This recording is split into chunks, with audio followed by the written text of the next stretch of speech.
तो आप लोगों ने देखा कि वीडियो में कैसे स्वर्ण समाज के लोगों में गुस्सा आक्रोश बढ़ा हुआ है। नमस्कार, मैं नीतू राजपूत और आप देख रहे हैं हमारा चैनल एनआर लाइव न्यूज। आज हम बात करते हैं यूजीसी कानून के बारे में, जिसने पूरे स्वर्ण समाज में खलबली मचा दी है। मोदी जी के यूजीसी कानून ने देश की जनता को दो हिस्सों में बांट दिया है। जगह जगह प्रदर्शन हो रहे हैं, नारेबाजी हो रही है। और क्यों ना हो प्रदर्शन, नारेबाजी, क्योंकि बीजेपी ने जो कानून लगाया है वो देश के युवाओं के भविष्य के साथ खिलवाड़ है। स्वर्ण समाज का जो गुस्सा है वो जायज है। जिस स्वर्ण समाज के पूर्वजों ने देश को बचाया, आज उसी स्वर्ण समाज के साथ लोगों के भविष्य के साथ खिलवाड़ किया जा रहा है। अगर स्वर्ण समाज है तो बीजेपी है, अगर स्वर्ण समाज नहीं तो बीजेपी नहीं। अगर बीजेपी को अपनी सत्ता बचानी है तो इस देश के कानून को वापस लेना होगा, वरना देश के हालात बद से बदतर हो जाएंगे। आगे इस वीडियो में हम आपको दिखाते हैं देश के यूजीसी कानून के चलते हालात कितने खराब हो गए हैं। पहले हम आपको करणी सेना के अध्यक्ष महिपाल सिंह राजपूत के यूजीसी कानून पर क्या बयान है वो हम आपको इस वीडियो में सुनवाते हैं। नमस्कार, जय माता जी की। मैं महिपाल सिंह मकड़ा श्री राजपूत करणी सेना का राष्ट्रीय अध्यक्ष। पूरे देश में एक मुद्दा चल रहा है यूजीसी का। यूजीसी क्या है, ये पूरे देश के जनरल कास्ट के जितने भी मेरे छात्र हैं, मेरे भाई हैं, युवा हैं, उनको मालूम होना चाहिए यूजीसी क्या है। क्योंकि यूजीसी के बारे में अगर मालूम नहीं है तो विरोध किस बात पे कर पाएंगे। तो पहले मैं आपको बता देना चाहता हूं, यूजीसी है यूनिवर्सिटी ग्रांट कमीशन, जिसको हम विश्वविद्यालय अनुदान आयोग कहते हैं। यूजीसी के अंडर में सभी कॉलेज, सभी यूनिवर्सिटी यूजीसी के अंडर में आती है। एक आयोग है जो बहुत पहले 1955 में ये बना था, तब से आज तक उसी के अंडर में पूरी कॉलेज आती है। यूजीसी एक नया एक्ट लेके आई। क्या एक्ट लेके आई? एक्ट 13 जनवरी 2026 को बना इक्वल अपॉर्चुनिटी सेंटर बनाने का। इक्वल अपॉर्चुनिटी सेंटर क्या है? सभी जो स्टूडेंट हैं, विद्यार्थी हैं, उनको समान अधिकार मिले। बहुत बढ़िया बात है, हम भी स्वागत करते हैं ऐसी कोई भी अपॉर्चुनिटी सरकार लेके आती है तो। पर इसमें उन्होंने तय किया कि इक्वल अपॉर्चुनिटी सेंटर के द्वारा हर एक कॉलेज में, हर एक यूनिवर्सिटी में इक्वल कमेटी बनेगी और इक्विटी स्क्वाड बनेगा, इक्विटी कमेटी बनेगी। इक्विटी कमेटी में कौन लोग रहेंगे? अब मैं आपको बोलना चाह रहा हूं दिक्कत कहां है। इक्विटी कमेटी में एससी एसटी के जनप्रतिनिधि रहेंगे, ओबीसी के प्रतिनिधि रहेंगे, महिलाओं के प्रतिनिधि रहेंगे, विकलांग जो है बच्चे, दिव्यांग है, उनके प्रतिनिधि रहेंगे। कोई दिक्कत नहीं है। पर जनरल का कोई भी प्रतिनिधि उसमें नहीं रहेगा। बहुत बड़ा मामला है। आप इक्वलिटी की बात कर रहे हैं, आप सिमिलरिटी की बात कर रहे हैं, आप समानता की बात कर रहे हैं, और वहां जनरल का कोई भी मेंबर उसमें नहीं रहेगा, उस कमेटी में जो इक्वलिटी कमेटी बनाई जा रही है। कोई बात नहीं। दूसरा, एक इक्वलिटी स्क्वाड बनाया जा रहा है जो नजर रखेगा 24 घंटे कैंपस में कि किसी के साथ कुछ भेदभाव तो नहीं हो रहा है। कोई बात नहीं, नजर रखनी चाहिए। किसी के साथ गलत होता है, हम भी कहते हैं कि वो उस पर नजर रखनी चाहिए। पर आप देखिए कि उसमें भी कोई भी जनरल कास्ट का कोई भी प्रतिनिधि उसमें, मेंबर उसमें नहीं है। वो भी कोई बात नहीं है, हम मान लेते हैं। और तीसरा, अब तक एससी एसटी के बच्चों को इस दायरे में लिया जा रहा था, अब ओबीसी के बच्चों को भी उसमें लिया जा रहा है। उसमें भी हमें कोई दिक्कत नहीं है, आप ओबीसी के बच्चों को भी लीजिए। उसके बावजूद इसमें क्या प्रावधान रखा गया है? सबसे बड़ा प्रावधान, अगर कोई भी व्यक्ति शिकायत करता है उस पर कार्रवाई होगी 24 घंटे के अंदर अंदर। बहुत बढ़िया बात है, तुरंत कार्रवाई होनी चाहिए। पर अगर झूठी निकली आपकी शिकायत तो उसके खिलाफ, उस बच्चे के खिलाफ कोई कार्रवाई नहीं होगी। जो पहले जो यही इक्वल अपॉर्चुनिटी जो सेंटर जैसा कोई सेंटर था जो इसके बराबर पैरेलल था, उसमें यह प्रावधान था कि अगर किसी ने झूठी शिकायत करी तो उसके खिलाफ कार्रवाई होगी, जिसको हटा दिया गया है। सबसे बड़ा जो विरोध का मामला है, पहला मामला। दूसरा, जनरल जाति को पहले दिन से अपराधी मान लिया गया है, क्योंकि केवल जनरल को ही इस कैटेगरी में लिया गया है, और तो ओबीसी को ले लिया गया है, एससी एसटी को ले लिया गया है। बचा कौन है? बढ़िया ब्राह्मण, राजपूत, भूमियार, कायस्थ। अगर ज्यादा डीप में जाएं तो हरियाणा, दिल्ली और पंजाब का जाट, महाराष्ट्र का मराठा, गुजरात का पटेल, बिहार का भूमियार। उन लोगों को केवल ये जो 30-35 जातियां हैं, इनको इस क्राइटेरिया में लिया गया है और मान लिया गया है कि पहले दिन से ये अपराधी हैं, क्योंकि उन्हीं के खिलाफ ये बिल आया है। आप ये देखिए इनकी हठधर्मिता कि जिस दिन एडमिशन आपका बच्चा यूनिवर्सिटी में लेगा, कॉलेज कैंपस में एंटर करेगा, उसी दिन फॉर्म भरा लिया जाएगा कि भैया हमें आप किसी भी SC ST के OBC के बच्चे को प्रताड़ित नहीं कर सकते। क्या आपने तय कर रखा है? आपने पूर्वाग्रह से ग्रसित होकर यह तय कर दिया है कि साहब शोषण है, प्रताड़ना है, यह केवल जनरल कास्ट के बच्चे करते हैं। सबसे बड़ी बात, जिस व्यक्ति ने ये दूषित मानसिकता के व्यक्ति ने ये बिल बनाया है, मैं पूछना चाहता हूं इस सिस्टम से, इस सरकार से, क्या हमारी ये गलती है? हमने कोई एप्लीकेशन लगाई है जनरल कास्ट में पैदा होने की? ये भगवान का किया हुआ काम है। किसी भी जाति में कोई पैदा हो, 5000 साल पुरानी कहानियां बनाकर अब तक जनरल कास्ट को प्रताड़ित करने के अलग अलग जो आप कभी एक्ट ला रहे हैं, SC ST एक्ट, कभी किसी SC ST के व्यक्ति ने आपसे इस तरीके का एक्ट नहीं डिमांड करी। आपने आज से 5 साल पहले उठा के हम पे थोप दिया कि बिना, जब तक जांच नहीं होगी उनकी जमानत नहीं होगी, जब तक वो जेल के अंदर रहेगा।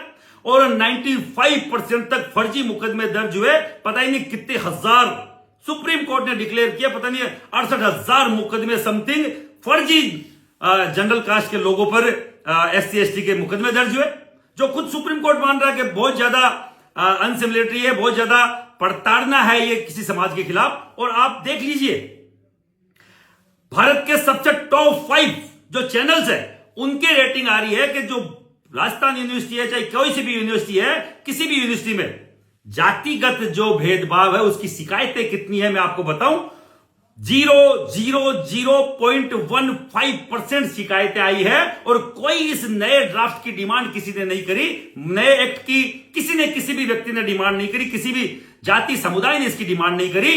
पर इस केंद्र सरकार ने, भाजपा सरकार ने ये नया एक्ट लाकर आपके और अनुसूचित वर्ग के बच्चों के, अनुसूचित जनजाति वर्ग के बच्चों को, OBC बच्चों को, OBC की जाति के बच्चों को आपकी जाति से अलग करने का काम, एक अलग से नया एक सिस्टम पैदा कर दिया है। मेरे बचपन का कोई मित्र है, मेरे स्कूल का कोई मित्र है, पहली क्लास से 12वीं क्लास तक साथ रहता है, कॉलेज में जैसे ही आएगा और वो, मैं उससे हंस बोल नहीं सकता, मैं उससे मजाक नहीं कर सकता, मैं उसके साथ बैठ नहीं सकता, क्योंकि कब क्या मालूम किस व्यक्ति के द्वारा उसको बहकाकर मेरे खिलाफ एक एप्लीकेशन दिला दी जाए, मेरे बच्चों के खिलाफ एक एप्लीकेशन दिला दी जाए और उस एप्लीकेशन में यह लिख दिया जाए कि इसने मेरे साथ गलत तरीके का अनुचित व्यवहार किया है, लिंग के आधार पर, जाति के आधार पर, धर्म के आधार पर, क्षेत्र के आधार पर।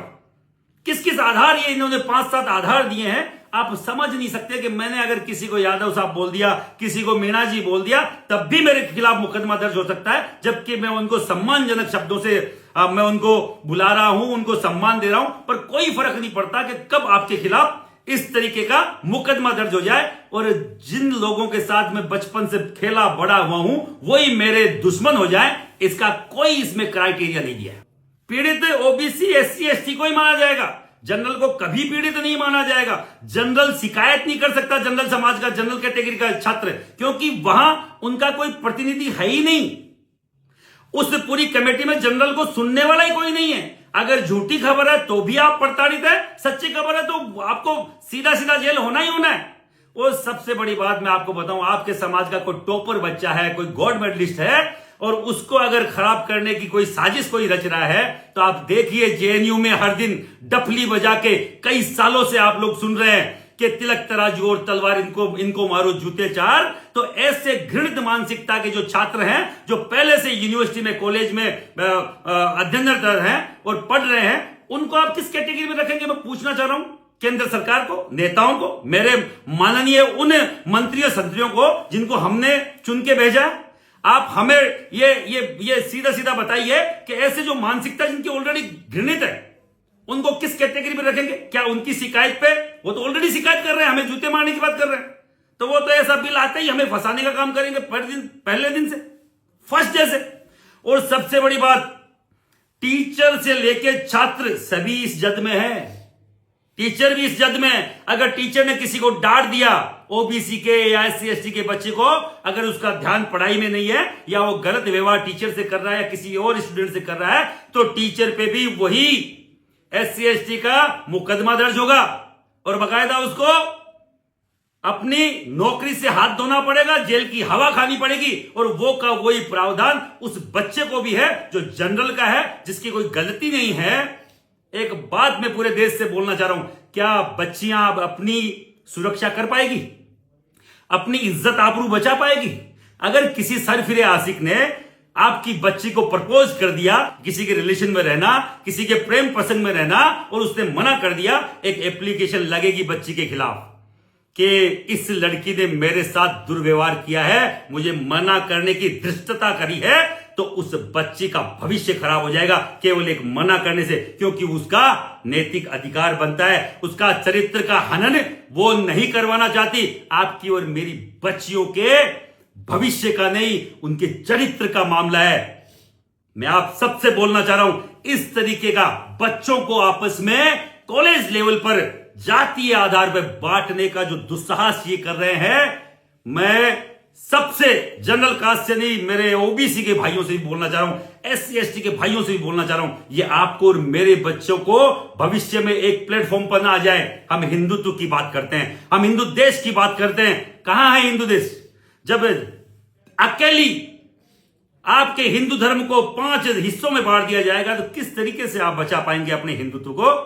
आज अलग अलग धर्मांतरण हो रहे हैं, उसके खिलाफ मोदी जी कोई वो लेके आए? या गौ हत्याएं हो रही है, उनके खिलाफ कभी मोदी जी का कोई एक्ट आया? जिन पे एक्ट आना चाहिए था वो था धर्मांतरण, जिन पे आना चाहिए था वो था गौ हत्या, जिन पे आना चाहिए था वो था वो विदेशी ताकतें जिनको आप बाहर करना चाह रहे थे। खूब बांग्लादेशी यहां है, शरणार्थी है। कहां यूसीसी का आप बोल रहे थे कि हम लाएंगे, यूजीसी लेके आ गए। हम इंतजार किसका कर रहे थे? एक देश में एक समान अधिकार के लिए, आप समानता का अधिकार के लिए आप एक एक्ट लाना चाह रहे थे, वो तो आप लाए नहीं, और आपने यूजीसी हम पे थोप दिया। मैं सभी देश के हर एक व्यक्ति से बोलना चाह रहा हूं, इस यूजीसी के नियमों को पढ़े, सोचे, समझे और अपने युवाओं के भविष्य के लिए सड़कों पे आए। ये जनतंत्र है, ये राजतंत्र नहीं है। आपके और मेरे सम्मिलित वोटों से ही इस भारत सरकार की नींव है, इस भारत सरकार का अस्तित्व है। अगर अभी नहीं तो कभी नहीं, आने वाले दिनों में राजस्थान की विधानसभा घेर के हम पूरे भारत बंद का ऐलान करेंगे। आप सब लोगों के आशीर्वाद से, साथ सहयोग से मैं हर एक ब्राह्मण समाज के हर एक संगठन से टच में हूं। बात हो रही है अपने बढ़िया समाज के सभी संगठनों से, मैं टच में हूं, उनसे भी बात चल रही है, क्योंकि एक एकेडमिक में अगर नंबर 1 पोजीशन पे कोई आता है तो बढ़िया समाज का वो बच्चा आता है जो सीएस कर रहा है। ब्राह्मण समाज का बच्चा आता है, ब्राह्मण समुदाय को आप प्रताड़ित कर रहे हैं, आप उनको अपराधी घोषित कर रहे हैं। अगर वो नहीं होता तो आपके यहाँ सभ्यता संस्कृति की जो सीख सिखाई जा रही है, आपके यहाँ जो सनातन की जो पढ़ाई कराई जा रही है, कहां पुराण ऋग्वेद जो भी आज आप देख रहे हैं, उनका कोई अस्तित्व नहीं होता, उनको पढ़ाने वाला कोई नहीं होता। बढ़िया समाज वो जो पूरे देश को आर्थिक संबल देता है, आपको आपकी जीडीपी को उठाने का काम करता है, आप उसको आप हथकड़ियां पहनाना चाह रहे हैं, उनके बच्चों को उनका भविष्य खराब करना चाह रहे हैं। राजपूत समाज वो जो बॉर्डर पर लड़ता है इस देश के लिए। और सबसे बड़ी बात, मैं ओबीसी के भी हर एक उस व्यक्ति से बोलना चाह रहा हूं, किसी को लगता होगा कि यहां का जाट नहीं है तो हमें कोई डर नहीं है। हरियाणा का आपका जाट भाई, आपके दिल्ली का जाट, आपके पंजाब का जाट उसी जनरल कैटेगरी में आता है। अगर आपके खिलाफ यहां नहीं हो रहा तो वहां आपके भाइयों के साथ हो रहा होगा। अगर आपके यहां के जो पटेल है, अगर राजस्थान का पटेल राजी हो रहा है कि मैं ओबीसी में आता हूं, तो सरकार गुजरात का पटेल जनरल में आता है, उसके साथ ये अत्याचार होगा। अगर कोई भूमियार यहां का सोच रहा है कि मैं यहां ओबीसी में आता हूं, तो बिहार का भूमियार वहां जनरल में आता है, महाराष्ट्र का मराठा उसमें आता है, और सबसे बड़ी बात, पंजाब के खत्री, पंजाब के जट सिख, वो सब जनरल कास्ट में आते हैं। और सबसे बड़ी बात, हमें आपस में तोड़ने की लड़ाई जो चालू करी है, ये घृणित मानसिकता है। हम लड़ना चाह रहे थे उन शक्तियों से जिनके अंडर में, जिनके गुलाम रहकर ये भारत 500-500, 700 साल गुलाम रहा, और आप उनसे लड़ने की बजाय आप हिंदुत्व से लड़ रहे हो, आप हिंदुओं से लड़ रहे हो। बटोगे तो कटोगे, बांट कौन रहा है? आप लोग ये बांटने का काम बंद कीजिए। जो हर हर मोदी, घर घर मोदी कर सकते हैं, वो मोदी जी को बाहर भी कर सकते हैं। मैं किसी पार्टी के खिलाफ नहीं हूं, मैं बाल्यकाल से स्वयंसेवक रहा हूं, मैं कट्टर बीजेपी रहा हूं, पर इसका मतलब ये कतई नहीं कि आप हमारे अस्तित्व को खत्म कर दोगे, आप जनरल के बच्चे की भविष्य आप खराब कर दोगे। कतई हम स्वीकार नहीं करेंगे। हर दिन पूरे देश में इसके खिलाफ आंदोलन होंगे, और पूरे स्वर्ण जाति की तरफ से बोल रहा हूं मैं। आज श्री राजपूत कनिष्ठा का राष्ट्रीय अध्यक्ष नहीं, मैं एक स्वर्ण जाति का आम कार्यकर्ता आपकी खिलाफत करते हैं। आपका बिल जब तक वापस नहीं होगा, आपका बाकायदा विरोध रहेगा। जय हिंद, जय भारत। कमेटी में रहेगा कौन? एससी और ओबीसी के लोग रहेंगे। सामान्य वर्ग का बच्चा पढ़ाई पे ध्यान केंद्रित नहीं कर पाएगा। वो डर के साए में जिएगा, डर के साए में पढ़ेगा, और डरा हुआ बच्चा कभी आगे नहीं जा सकता। हमारा भविष्य खत्म करने का तैयारी है ये। जब उन्होंने सवर्णों का हनन किया है तभी उनकी सरकार गई है, और ये भी वही कार्य कर रहे हैं। इनको भी जाना ही जाना, कोई नहीं बचा पाएगा बीजेपी को। 27 में क्या असर? 27 में अगर इनके ये बिल वापस नहीं लेंगे तो 27 में हमें नहीं कहना है। जी आप ये बताइए, छात्रों की कौन सी जाति होती है?